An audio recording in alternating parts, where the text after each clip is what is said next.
On today's show, Penhold mourns the loss of a leader and celebrates a lifetime of love. We'll also discuss the cultural effects of flags and hate laws. This is Penhold Talk Radio.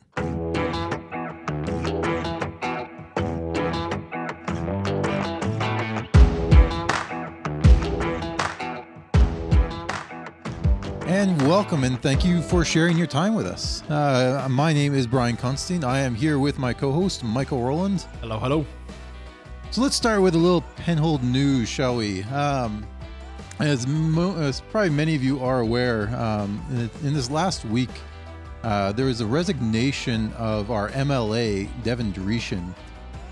He stepped down, or he resigned from his minister role. He was the Minister of Agriculture and Forestry. And he stepped down about a week ago after a wrongful dismissal lawsuit was filed and named him along with others, and alleged that there was a toxic work environment, and it seems largely due to heavy drinking, particularly on the job, or at least at the legislature. So he ended up stepping down, and so at this point, we pray that he gets the help he needs, and. I don't know him. I don't know him personally, but I do want to at least. I think it's worth recognizing that on the day he resigned, he did still uphold his commitment to come to Penhold's Remembrance Day ceremony. And so most of the time when this kind of situation happens with a politician, they kind of run off into hiding. But you know what? Not to downplay the allegation. We'll get to that in a second, but just to at least recognize that there was. Some effort made there to kind of step out in the public when it probably wasn't the most particularly, I guess, to step out in public when it was perhaps awkward to do so. Yeah. So I guess just another point on this is I think this is just a good reminder that politicians are real and flawed people. And it seems like they go through a lot of work just to present themselves as these like talking head personas. Yeah. Yep. And so they present themselves for the cameras. They always have their talking points. And so when something like this comes along, it reminds us that they are indeed real people. And so we definitely hope that Dreeshen is able to get the help he needs. Now, I think it's worth also noting that it would have been nice if he had stepped down before the allegations took place. Yeah, rather than waiting until there's a lawsuit filed against him and others. And a little more preemptive action, if it's actually an issue, would have said something a lot more. Yeah.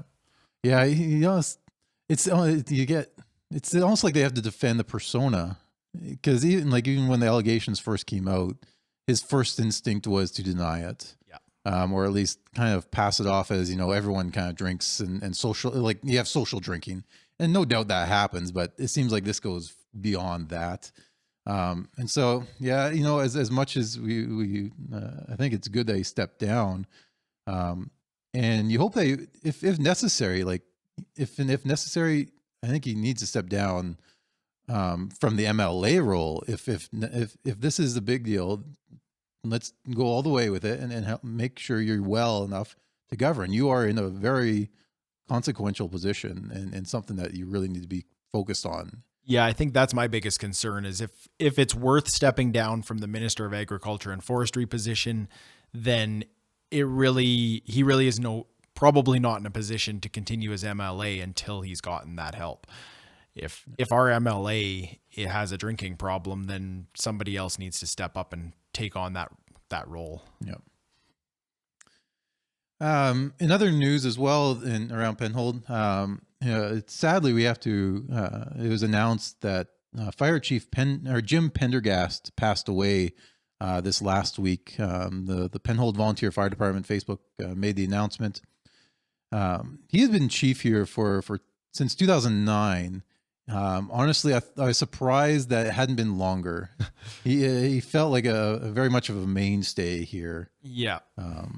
And not just, I'm sure, having an impact on the fire department. but just having a presence here in Penhold. So he'd been chief here since 2009. He'd been in the fire service for over 30 years, and again, I haven't had too much interaction with him, but he seemed like someone who's very passionate about the job he was in. Whenever I saw him, it always had some sort of Penhold Volunteer Fire Department shirt on, or he's in uniform, or he's driving their vehicle into town or something like that. I passed him on the road in one of the fire vehicles, not one of the fire engines. He drove around the other one, the smaller one. But yeah, he was just always connected with it. And if the response on social media is any indication, his impact in the community was far and wide. Yeah, it goes well beyond just the fire department itself. He was such a connection in this town. His influence definitely reached way beyond the fire department. Yeah. So we are obviously grateful for the time he put in here, the amount of work he did, and the impact he had, and we just again pray for his family, that they would know God's peace during this time. And last piece of news from Penhold. This is actually a fairly busy week as far as Penhold news. I don't think we try to keep up to date on what's kind of happening in town, but not every week provides kind of Penhold news segment stuff. Yeah. So this is a kind of a fun week. Feel like actual reporters. So this week also, November 10th. Yes, November 10th marked the 70th wedding anniversary of Elmo and Alma Johnson. If anybody has had much connection to this town, they've heard those names. So to commemorate just a tremendous achievement, like just living 70 years is noteworthy, it seems, let alone being married for 70 years. Deputy Mayor Mike Walsh visited. You've perhaps seen the pictures posted online. He presented the couple with a plaque from the town. And not only have they been married for 70 years, they've lived in Penhold for 69 of those years. That is remarkable. I think someone can correct me, but I'm thinking they are probably the longest. They've lived here the longest of any current residents. I wasn't sure how to frame that titling. Yeah, it's not like they're the oldest residents. Not really going that angle. They've just been here a really long time. I think longer than anyone else who's currently living here.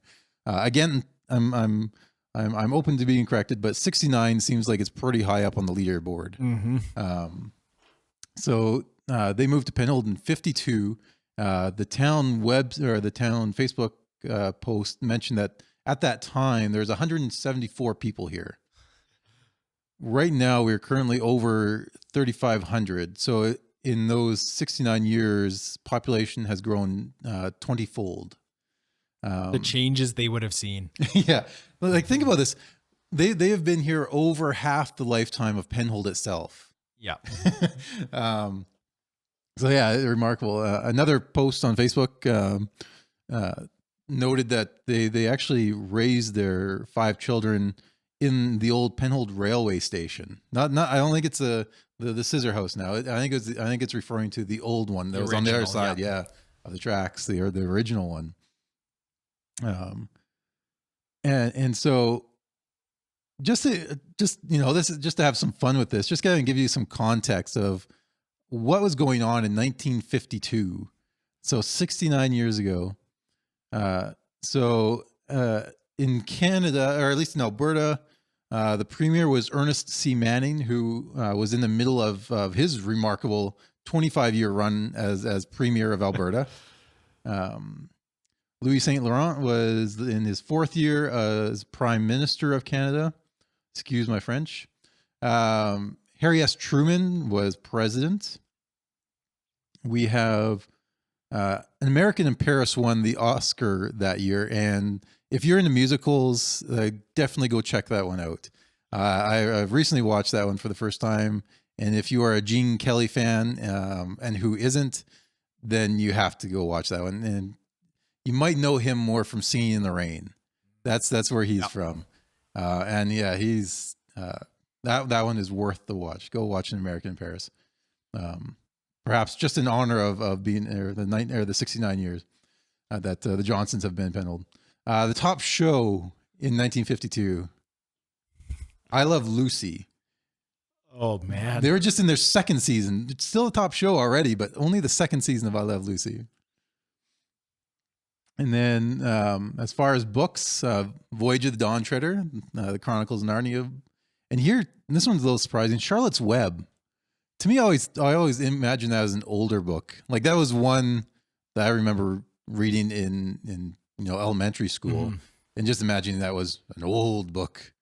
But only 52. It's still 70 years old, but yeah, it felt older. Charlotte's Web. And then finally, also in 1952, Mr. Potato Head was introduced, or I think he was known as Mr. PH at the time. And here's just another tidbit on that. Just kind of pile on all these factoids for you. Is apparently the first toy advertised on TV.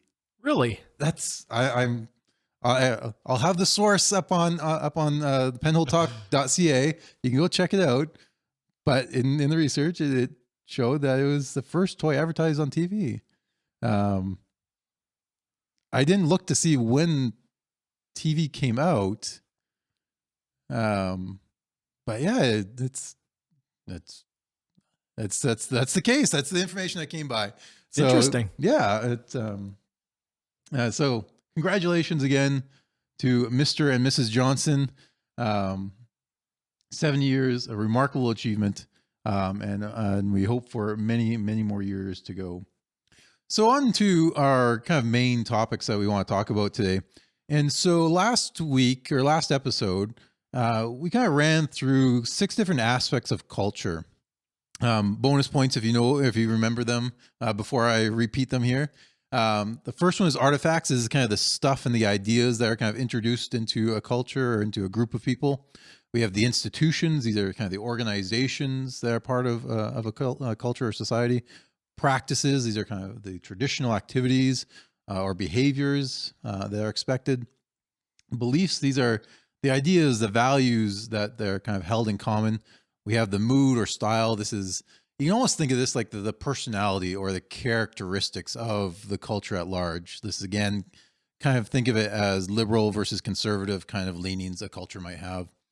And then finally, we have meta beliefs. And this was the big fancy term for those kind of foundational beliefs, these things these answers to the big questions that guide us. Whether we've thought about them or not, we operate as if we've answered them. Yeah. So think about them, because whether you answer them intentionally or not, you are being led by you are being led by your answers to those questions.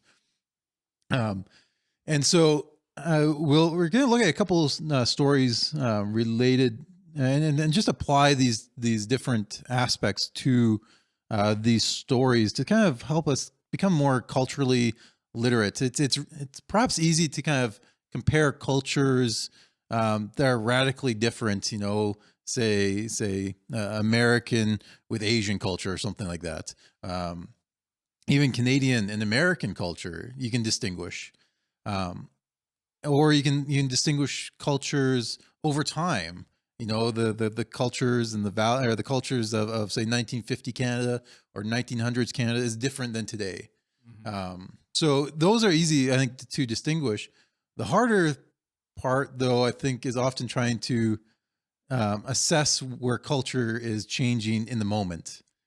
And so hopefully, as we go through these stories, and with this framework in mind, it helps us become a little more culturally sensitive to see where we might be drifting or guiding or being guided to in culture, and perhaps do things about it if we seek to change it. And I also want to add one last definition, and I think this is the last one, so bear with me. I'm probably going to be talking a lot about symbols as we go through it. And here, I think the best way to think of a symbol is to think of it as an artifact or a practice that has been that signifies or references a certain belief. And so in our first story, we're going to talk about flags being lowered to half staff or half mast here in Canada, half mast. And so that's a certain practice we have, but it's not just simply about changing the altitude of our flag. There's so much more that goes into it. It's symbolic of something. Even the flag itself, you can reduce it to a certain shape fabric with certain colors on it. Like you can reduce it down to that, but we all know it's a symbol for other things. We've applied different beliefs to that. So when we see the Canada flag, it invokes certain ideas, certain values to whoever believes it or whoever sees it. Yeah. And so that's what we mean by symbols. So with those ideas in mind, we kind of touched on this last week, but we didn't actually get time to get to it. Canada has flown its flag at half mast since May 30th. Now, just to kind of back up just a little bit, just back up to the 1600s, this practice of lowering the flag to half mast started into 1612, and it had to do with a British ship who had lost their captain in an expedition to Greenland. And so when they came back sailing home, they sailed up the River Thames with a half-masted flag, and kind of an idea, at least in some scholars' minds, is it saved room for kind of the unseen flag of death that kind of hung over the ship, and it really became a practice and a symbol signifying kind of a shared or a collective mourning or sorrow for some loss that has taken place. And certainly Canada has followed suit. This is now a worldwide symbol. This isn't just a Canadian cultural thing. This is recognized across cultures. So it's unique in that way. So when Canada's flag is lowered, and when I'm referring to that, I'm referring to the federal government and their authority. So in this situation, on May 30th, the Prime Minister used his authority to lower all flags on federal government buildings to half mast. Yeah, and we saw a lot of places follow along with that. You saw most towns, municipalities, they all followed suit and along with the federal government chose to lower their flag to half mast. Yeah. Here in Penhold, you probably saw it, and perhaps it even caught you a little off guard as you saw it, that it was at half mast for a peculiar amount of time. Yeah, I think I mentioned it last time that after a while I didn't actually realize why it was at half mast because you don't usually see it for that length of time. I thought I missed something. Yes, that's because right. usually it's like we say, it's a symbol of something, and so at some point you see it go down for that loss, that collective mourning. Yep. And then after a few days, it goes back up. And so when I saw it still down, I thought I must have missed some event. Mm-hmm. Yeah, it's because you don't expect it to be still down after a month or two. No, signifying the same event. The practice has always been that you lower it to half mast for a certain amount of time, and you raise it. And you can actually go on to a Canadian government website, and they actually post the notices for half masts. Yeah. So they'll put in the occasion for why, and they'll also put in the locations. Usually it's going to be all across Canadian government buildings. And then you'll also see when it's supposed to come back up. Right. So they'll say from this point until, as I'm looking at one, it says until sunset on Wednesday, and they'll give the date for it. That has been the common practice that we are familiar with. That is kind of and that has become symbolized as a state of mourning for some loss, some events that's taken place. And so when it was brought down initially on May 30th, I think it was done for a legitimate reason. There was some 200 graves found at a Kamloops residential school. And I think regardless of one's position towards the residential school system, the loss of any children or any child is tragic. Yeah. And especially when injustice is involved. So I think it was a completely valid decision to lower the flag. It was truly a moment where the nation, I think, could collectively mourn and should collectively mourn for this loss. Right. However, what ended up happening is that when it was lowered initially on May 30th, the notice gave no end date. And so it just stayed down there. It just stayed at half-mast. And it only went back to full staff on the evening of November 7th.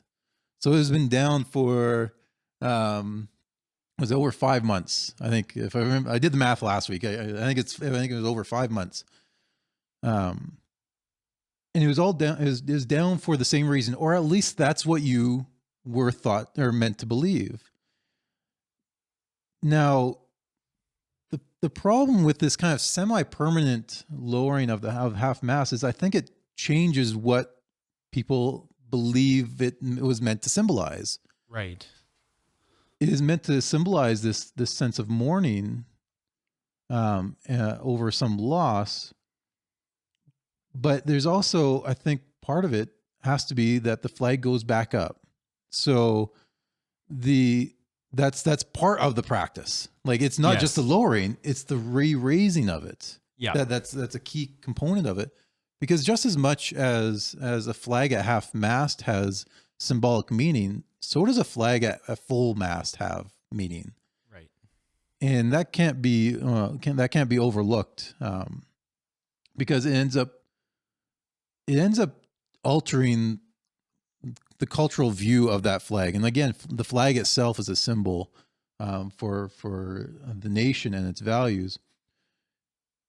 And here, during that time, I'll get back to kind of how some of those values and beliefs perhaps have kind of changed from kind of what we normally think of a half-masted flag to one that now we see almost as a semi-permanent lowering. What does that change? But just before that, I think it's worth noting that it's been at half-mast continually for over 5 months. This included Canada Day, which if you look at actually the law, you go again on Canada's website. There we have I think it's under the Holiday Act, if I remember it on here. Under the Holiday Act, there are 2 days in the year that the flag must be at full staff by law: Victoria Day and Canada Day, and it wasn't this year. That's significant.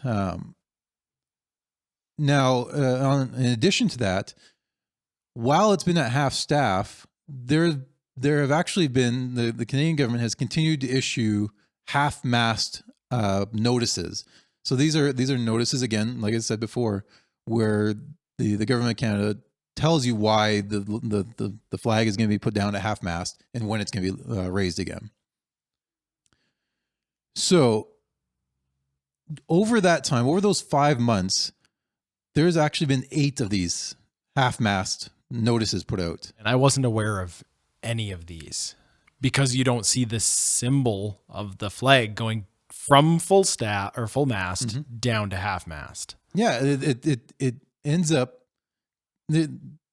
while these half-masts are, if you will, technically noticed and technically recognized, it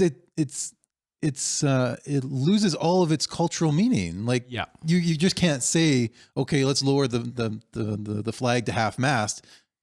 Oh yeah, it's already a half-mast. So then you've lost the meaning. This sense of collective mourning comes from seeing and recognizing a full-masted flag lowered. Yeah. And if it doesn't have that lowering, we don't have a chance as a culture to go, why, or at least to ask that question, why is it down? Right. Even if we might not be aware of the situation that preceded it. It at least triggers us to know in this Canadian culture that we are now, as a nation, recognizing something significant. Yeah. And that all those, there's 8 times over those last 5 months that we as Canadians have lost in being able to recognize these as a nation. So I just want to quickly run through these. In June, there was a Half-Mast notice for the tragic event, it says, that took place in London, Ontario. So this was the killing, I believe, of 4 people in London, the Muslim family. Yeah. There's a notice given. The flag was already half-mast. They did not get the honor of a half-masted flag. This was posted. It was technically recognized. It was not. It's not the same. This was lost. This was an opportunity lost.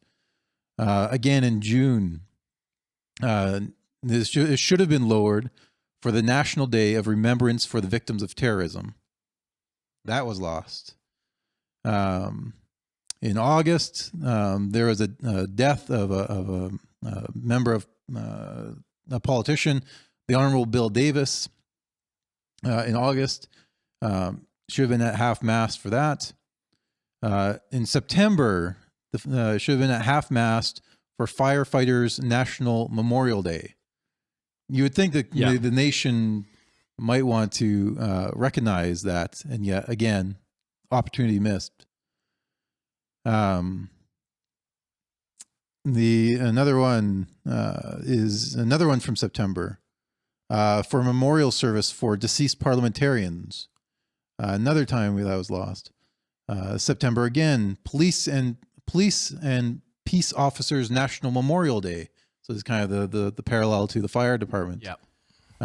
Again, the notice goes out, lower the flags, but if they're already lowered, you don't have that practice, and therefore you don't have the symbol that goes along with it. Yeah. Then in November, we have another lowering for another death of a politician, the Honorable William G. Davis. Unfortunately, I'm not familiar with these two gentlemen, but nonetheless, it's an honor that is basically taken away. Yeah. And then finally, we have a lowering. This one, I had no idea. This one was for November 5th. It should have been lowered in memory of the tragic event that took place in Faro, Yukon. Are you familiar with the tragic event that took place in Faro, Yukon? And I was not aware of it at all. Neither was I. What ended up happening there was that 2 people were killed in Faro, Yukon, and I want to just point it out. It was a murder of 2 people, and I mentioned this, and I want to just highlight it for a second because this was a murder that took place in the context of domestic violence. So this was an estranged husband that killed his estranged wife and another individual. Again, I'll have an article posted on the website. And I highlight it because just to kind of give you the heads up for next week, we have a lengthy conversation with Roy Mitten of Your Thriving Family, who's an expert in domestic violence and healthy relationships, and developing healthy relationships. That's really kind of key to November being family prevention or family violence prevention month, and really I think will be beneficial for everyone to listen to. And not only it really isn't a conversation that's limited to whether or not you are in an abusive situation, how to get help. It's really identifying what are the healthy factors what are the factors in a healthy relationship. Yeah. And whether or not those are there, and then you can take stock of your own relationship and see which direction it's going. But again, this is an event that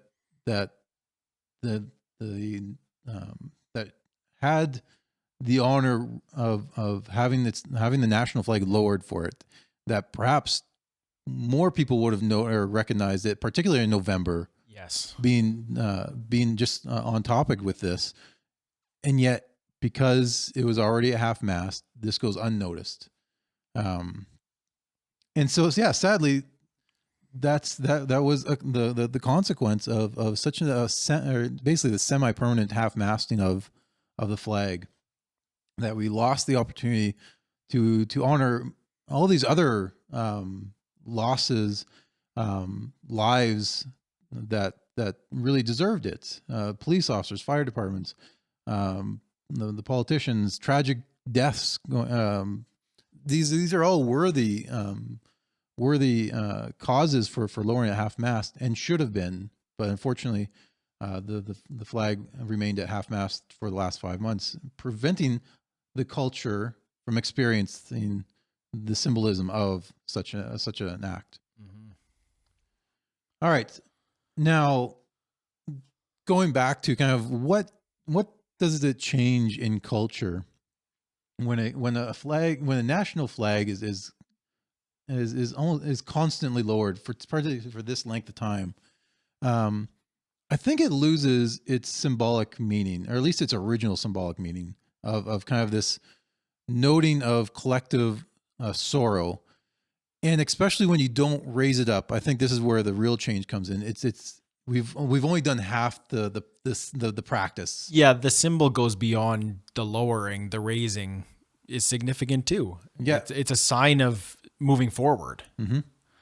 Yeah, it's not a forgetting, but just like I think we all recognize it's healthy. I think it's healthy to mourn and grieve, but that's not a healthy place to live. No, if we saw someone mourning for a far too extended period of time, we'd be concerned for them. Yeah. And I think that this is a similar situation. We should be concerned for a nation that doesn't want to move past the mourning stage. Yeah, and so it ends up happening is you don't have a collective sorrow. You end up having this, ends up producing when a nation sees its flag constantly at half-mast, it shows a nation that is at least stagnant. It's not moving forward. It's stuck in the past, and further, it's a nation. I think over time, it moves a nation towards seeing itself as shameful. Right. And now, certainly, every nation on earth has something it can be ashamed of. But again, just like living in a state of mourning is not healthy, living in a state of shame is no way a nation's going to live and thrive. Yeah. And so you lower the flag, you recognize the loss, you raise it up, and you move forward in whatever way is required to address perhaps the loss that's gone on. I think my cynical side says that this leaving the flag at half-mast for so long, it ends up being kind of an excuse for the federal government to say, look at what we're doing for this reconciliation. Right. And so when we raise it up, well, we can no longer point to that example. Now we actually have to do something. Yeah. So like I said, that's the kind of the cynical side, but it just cannot be healthy for a nation to see its flag at half-mast for that long. And even that's just an internal view of it. Like Canada's flags have been half-mast at its embassies and consulates across the world. Yeah, that's a significant symbol to the entire world of the state that Canada's in. Yeah. Again, I think it reflects this. It ends up reflecting a country that's unable to move forward. Yeah. And really, that does not bode well for the future of a country. Yeah. Regardless of its past mistakes, past harms, past injustices, you have to move forward. You can't stay in there. You can't stay in that place and remain healthy. So as we kind of look at some of the takeaways of this, the flag has a certain symbolism. It has a belief, and there's beliefs attached to it. And so what we do with that flag as a nation reflects back on our culture. And I think there's almost a kind of a feedback on that, because as the world sees the Canada flag at half-mast, they begin to see a nation. I think perhaps the Canadians themselves start internalizing a nation as well who can't get beyond the past. And then at what point does that transfer onto the flag itself? Right. And it just kind of gets embedded into our psyche, the cultural psyche. Yeah. That we are just a nation that's just kind of spinning its wheels, and not moving forward. That is, I think that's the importance of the half-mast. The practice of the half-mast is the lowering and the raising. There has to be both of them there, in order for this practice to really be fulfilled. Otherwise, we are just kind of stuck in this kind of state of stagnation and shame until we move until we raise it. And fortunately, we have now. Finally, it was only raised because it had to be lowered again in order to recognize our soldiers. Yeah. And quite rightfully so. Like, and so just think about that. Like, why not just put out another notice? Like, why not just put out another notice for the soldiers? Yeah. If that was the same thing as actually lowering it, why we there? And so the I think in the raising and the lowering for national, or for the national, or for Remembrance Day, you implicitly recognize that you've missed the opportunity with all those other notices that we ran through. You've missed the opportunity. Yeah. So thankfully, we've actually went through the practice of honoring and recognizing and collectively mourning the loss and the sacrifice of our soldiers. But hopefully, by having our flag at half-mast, we can again start moving forward as a country, and fixing the things that perhaps have caused that loss in the first place, and not simply just pointing back to kind of these symbols that perhaps lose their meaning over time if they are abused in certain ways. So our second story turns to Edmonton. Edmonton is in the process of updating their harassment bylaw. Now, again, just a little bit of the backstory on this one. In late February, there's a protest in Edmonton, and I think there's a connected one down in Calgary, that was against the government health restrictions at the time. And in these protests, there were people carrying tiki torches. I'm sure you know what I'm talking about when I say that, but it's those little kind of grass reed torches that you probably put around your garden or out around your patio at night, perhaps to ward off the mosquitoes. These tiki torches were apparently being carried around by some protesters in Edmonton, and these torches have apparently been deemed racist symbols. And really, where that stems from is the fact that these types of torches were used by white supremacists in a rally in Charlottesville, Virginia in 2017. And so with these tiki torches now symbolized as symbols of hatred and racism, in August, so the protesters were in February. In August, the Edmonton Council passed a bylaw that would fine people for verbal harassment, and it's only limited to public land. And so if you're verbally harassing someone, you could get fined. Now this month, Edmonton Council is updating that harassment bylaw to include hateful symbols, or at least that's the quote that's used in one of the news articles. And this would be, at least among other things, primarily aimed at those terrifying tiki torches that the protesters were using. Now here, I think it's important to kind of give you the definition for what this what Edmonton bylaw is saying is harassment. So this is what harassment is. It says harassment as laid out in the proposed amendment includes, and this is a quote from an article again. You can go to the website to see the source. Includes feeling tormented, troubled, worried, plagued, or badgered. And then continues, banned behaviors would stem from, quote, experiencing objections or unwelcome conduct, comment, bullying, or actions that would reasonably cause offense or humiliation, including conduct, comment, or bullying or actions because of race, religious beliefs, color, disability, age, ancestry, place of origin, marital status, source of income, family status, gender, gender identity, gender expression, sexual orientation, as well as sexual solicitation or advance. I think the only thing they didn't leave out was sports teams, which is kind of surprising. What's your initial thought on that definition? It is really covering pretty near everything. If you are offended for pretty much any reason, it seems like that can fall underneath this bylaw. It really seems like if somebody upsets you on, I guess in this case, on public it's property, on public land. So on public land, if you're you allowed- feel offended, you can get the police involved. It's I've never seen a list quite that long, though. It's I think the human rights in Canada are getting close to that. But it just seems like it sets because it says that any action based upon all those criteria listed through.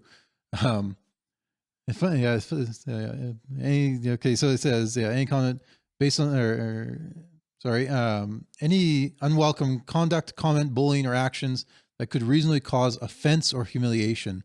Offenses are it seems like a really low term, especially nowadays when it seems like it takes so little to rile someone up or to make someone feel, quote, offended by what I've said. It even saying unwelcome conduct, comment, or bullying or action. You're covering pretty much anything to the point where an action that I take, not even directed at someone, could offend that person in a way that they deem inappropriate. And then I get fined for it. It even doesn't seem to indicate to me that it even has to be directed at them. It's just broad. If you get offended on public property, that person can be charged for it. Yeah, it doesn't seem. I don't see any kind of intention. We'll get to that in a second. The kind of the intention element of it, but this definition does not seem to suggest intent has to be involved, or at least it doesn't have to be directed at any particular person. If I'm reading it correctly, just any feeling tormented, troubled, worried, plagued, badgered. You're experiencing objections or unwelcome comment or conduct, comment, bullying, or actions. You're just experiencing those objections.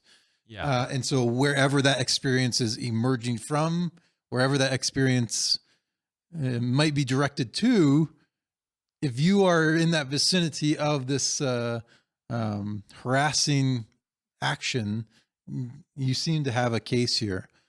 Now, perhaps let's give the bylaw a little bit of a chance here. It does say reasonably cause offense. Does that?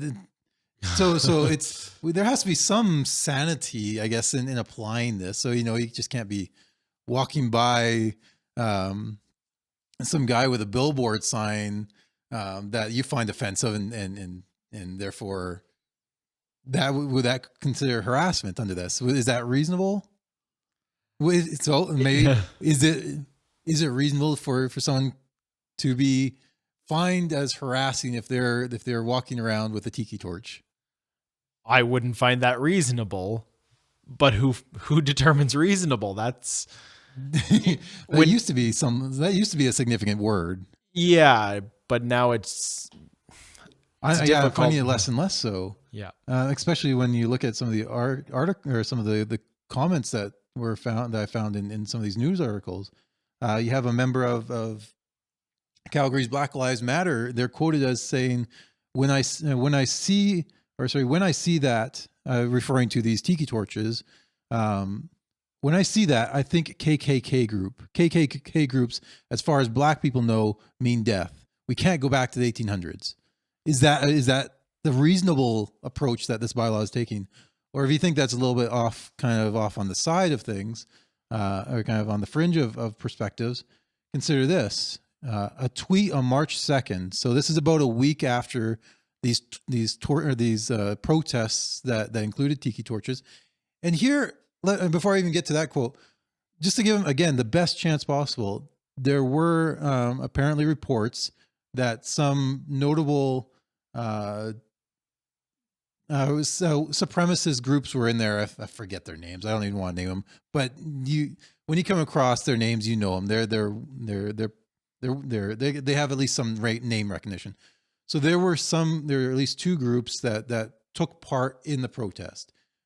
They weren't the organizers, right? They weren't even involved.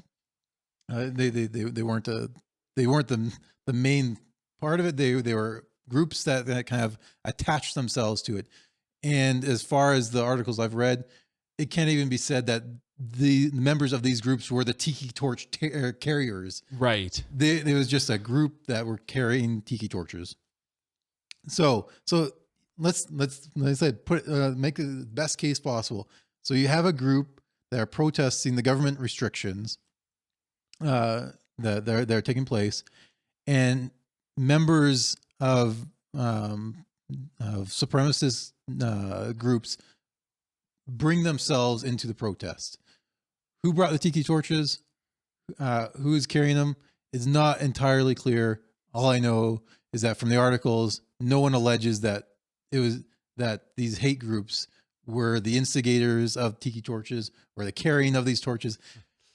So that's a scenario.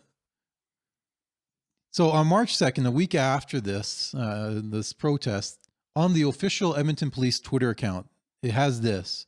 It says, the Edmonton Police Service denounces tiki torches. Like that's just a straight statement. It continues on, but just pause on that as a straight statement. So think twice about going to Home Depot for your next mosquito repelling tiki torch. It's denounced by the Edmonton Police Force. And here, look, the president, and so the Twitter account goes on. The presence of these symbols used in our city is concerning. So again, they've immediately tied tiki torches to symbol. It's just they were here. They are symbols of racism and hatred, and so therefore they don't have a place here in Edmonton. Continue on with the tweet. It says, there is no room for racism or bigotry in Edmonton. We understand the impact of these symbols do have on our racialized community. That, I think, has a significant telltale of how this bylaw is going to be applied. It's the impact. It's not what the tiki torch carriers intend. Yeah. In fact, there's another quote by one of the guys who was actually part of the protest, claiming that the tiki torches were signs of hope and warmth. In fact, this was the Arthur Pulowski, and we talked about him like one of our first episodes. But why can't it be? That's what he's claimed to be. Why don't we take that perspective of symbols? But no, the Edmonton Police Service says that these are symbols of racism and bigotry, and so anyone so it says we understand the impact of these symbols. So if these are, they're making a one-to-one comparison here. So just like we talked about the flag, when we see the flag, we attach certain beliefs to it. We understand that it conveys certain beliefs. What they're kind of doing here is the same with tiki torches. No matter what context you find a tiki torch in, it's now a symbol of hatred. Yeah. So careful with your next garden party or backyard outing or backyard barbecue. You could be putting up symbols of hatred around it and not even know it. And yet by this statement, they would be classified as harassment. Yeah. If you apply that law with the idea of impact rather than intent, it leads down a dangerous route. As soon as somebody associates some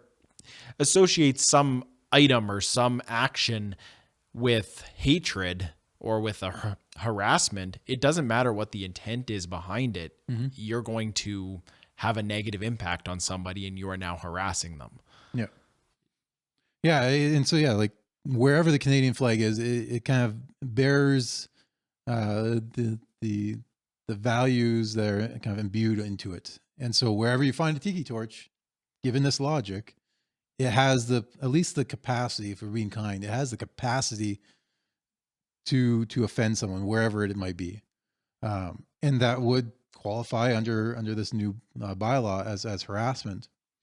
And this idea, this belief that intent doesn't matter is actually kind of mentioned as part of, or by a member of Edmonton's Anti-Racism Advisory Committee. In fact, this person is the chair of that committee, and this person is quoted as saying, "Intent versus impact. Impact is what matters regarding this kind of harassment bylaw. So it's not going to be applied upon the motive of someone. It's going to be applied upon whether the person, the outside person, feels offended." That seems to be like, that's the criteria. And where this kind of reasonable standard comes in, who knows?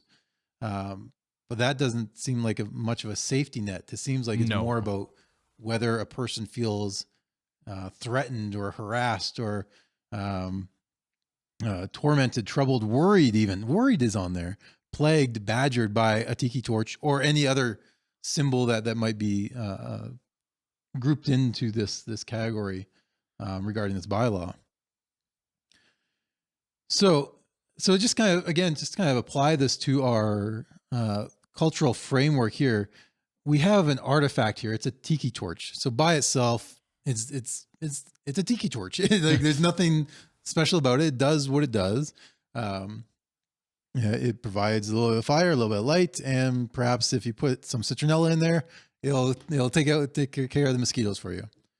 But I think what's ended up happening is that we see this artifact in culture. The tiki torch has been around for years here, dare I say even decades, without issue. And yet now it's being kind of deemed the symbol of hatred. And so we see culture shifting just even on that simple, seemingly mundane thing as a tiki torch. And so we see the shift in culture here. And just kind of I think a comment on that. I think we're seeing that in a lot of cases, where we kind of get this single or narrow definition of something. Right. So this tiki torch must mean hatred, and if you go around with tiki torches, therefore you're hateful. So you better be against those torches. But we see this in many other cases where identity is defined by like one feature. Mm-hmm. And so people are defined by the skin of their color of their skin, whether they're men or women, if you're trans or you're part of the LGBT, and that becomes basically your full identity. Yeah. And it creates a kind of a binary. And so when a culture tries to discuss those issues, without looking at all the kind of different aspects of culture, it just it shallows out the conversation. And I think it creates these lines, like I said, these binary categories by which we can easily categorize people. So now I don't have to know anything about you. If you're carrying a tiki torch, I can categorize you easily. Right. You are this person. You are a hateful bigot. And I know why, is because you're carrying a symbol of hatred. It makes the world a lot easier if we just do that. But it sadly dismisses so much more of what culture is, so much more of what each individual is. Yeah. It doesn't help with kind of a conversation that I think we are, or at least addressing nuances that we have as individuals, and as a culture. And I guess the other part of this, just to kind of wrap up or start wrapping up, is I think this is a good issue to kind of highlight some of these foundational issues, and particularly here. The question is, by who or by what or whose standard do we define what is hateful? Mm-hmm. Like, who gets to say this? The bylaw doesn't actually give any list of hateful symbols. Yeah. So it's going to be an ongoing fluctuation of what is considered something you can carry and not show your hate versus what if you do, we can classify you as a bigot. But who gets to define that? That you're gonna that's gonna be part of it as they develop this harassment bylaw. Another quote from one of the articles that says, while City Council acknowledges enforcement could be tricky, administration hopes to work with anti-racism groups to establish a list of hateful symbols and actions that would evolve over time. The issue, though, that I find, and I think, like I say, it goes back to simplifying our perspective of one another and therefore of culture.